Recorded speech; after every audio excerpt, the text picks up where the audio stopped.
How much experience do you need to start a food forest, pollinator garden, fruit garden installation business? Let's get into it. So you do need some experience. This is not a business model where you're just going to hop into it. Oh, it's fun to garden. You don't want to be messing these things up. You don't want to be installing a garden for someone and it goes wrong. So what kind of experience do you need? How do you know if you have enough experience?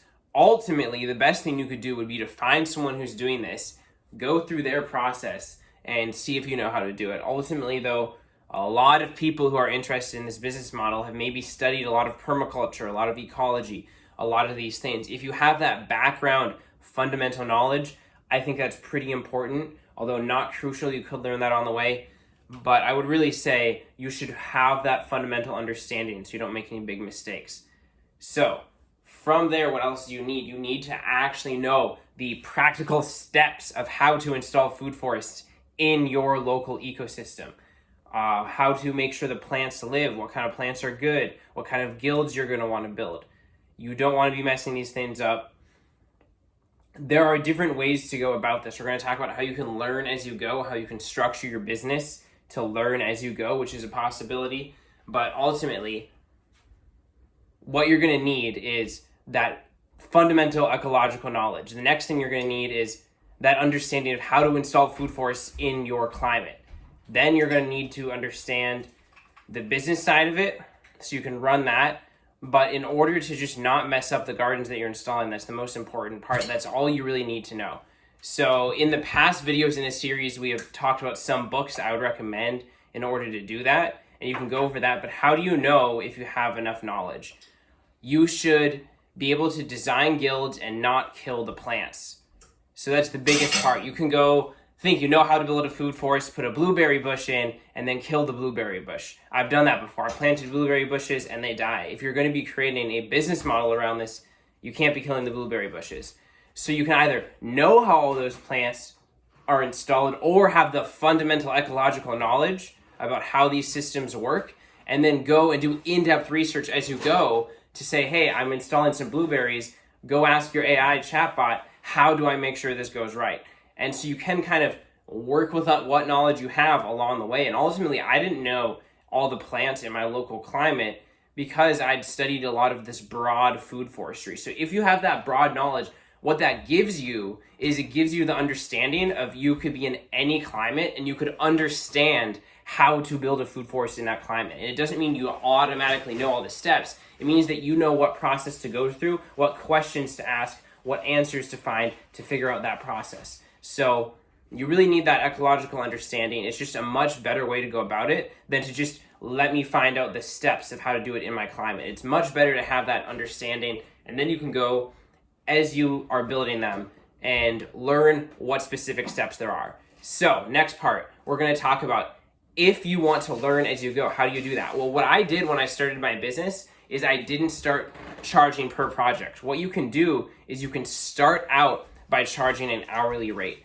and come to someone, say, hey, you want this kind of garden? I have a lot more knowledge than you do, so I can save you time and money. However, I don't want to make a promise about the end product. A couple plants might die, blah, blah, blah, blah, blah, but it's going to be a lot cheaper. And what you're going to do is give me this learning experience, help me build this. In an exchange, I'll do an hourly rate plus the cost of materials. Now, this isn't a long-term profitable way to do things. Ultimately, you need to, if you want to make the biggest impact doing this, you need to be making enough money that you can scale up and do this at a bigger and bigger scale. You can't just be charging a small hourly rate forever. But that's a great way to learn as you go. Don't overthink it to get to the idea and get the idea that you really need to have everything completely down. When I first started getting into food forestry, I was thinking about these acre-sized projects where you just need to have such a good ecological understanding to make that entire system come together and function as an ecosystem.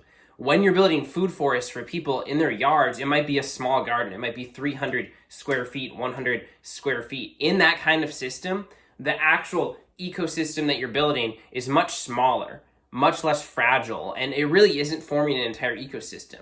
There's a couple components coming together, but it's not as big of a thing as these giant 1 acre food forests that people are designing to last for 100 or hundreds of years without management.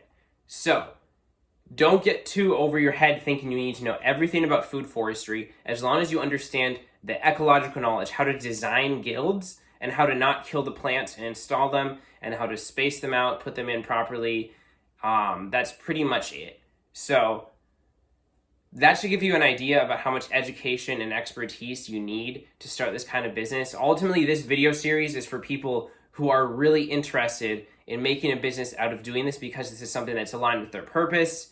They want to make an impact doing this. This isn't some kind of business model that you want to go into if you just want to make money or you just like working outside. There's got to be more to it. And if that is the case, you're going to need that in-depth ecological knowledge about how these food forestry ecosystems work before you can start doing that. So you're going to need that anyway. Maybe just go read those books and then you'll have a better idea of if this is something you want to do. You don't just want to go start and then, oh, I'll learn that stuff later. So I definitely recommend, I think I even at the beginning said, oh, maybe you should do it, but you really, really should. You really, really should do that. So start with that. I'm going to think, are there any other last points about the education and experience level? I think that's pretty much it. You can install raised garden beds for people as a part of their food forest, off to the side or something. That's the type of thing where you just need to go do some research. But then say you do that and you use treated lumber that has heavy metals in it. There's just all these like little things that you might not think of. And you don't want to be doing this and then someone's like, aren't you using treated lumber that has heavy metals? And you're like, oh, I didn't know. So as you go through it, every single material you're using, every single step you're taking, maybe create an AI chat log and you tell it what you're trying to do, every single step you're doing, you run it by that system just to make sure everything's in alignment. Say, hey, I want everything to be natural. I want all this. I want all the things you're looking for. And say, act as a food forestry design expert consultant. So that's just an idea how you could really make sure you're not messing anything up, because there's all this broad knowledge that I'm putting into these systems that I'm not even conscious of until I think of it. And then it's like, oh, it's obvious you shouldn't use treated lumber for like this raised garden bed on the side of your food forest. So just go through an audit. These are the experiences I have that could relate. These are the knowledge systems that I am familiar with that could relate to what we're doing here. And go through that, and based on kind of what I've told you, maybe audit where you might have some gaps. Maybe you're like, oh, I really don't know what kind of materials. What kind of materials are we putting into food forest? A lot of mulch. Maybe I don't really know about mulch. Maybe I should go research the difference between radial wood chips and hardwood chips, and wood chips that are mixed with a little bit of compost that might kill all your native flowering plants, and wood chips that are made from recycled lumber that could have heavy metals in it, that could be treated, that could have paint, all these different things. So you know when it's time to source some wood chips, you know what to look for. And I'll make a whole video about sourcing wood chips. A lot of this stuff is in this series. So audit your knowledge. This whole series is going to give you everything you need to know. And so as you go through that, a lot of those things are going to be covered. But, actually, those examples, the wood chips, the raised beds, we're going to cover all that stuff. But just take that on in your own responsibility if you're going to do this. Audit how much knowledge and experience you have, and don't go above that when you're charging people, when you're offering services. Stay within something where you know the customer is going to be happy. You know you're not going to mess it up. And from there, you can expand. This is something we want to think long-term about. So that's it.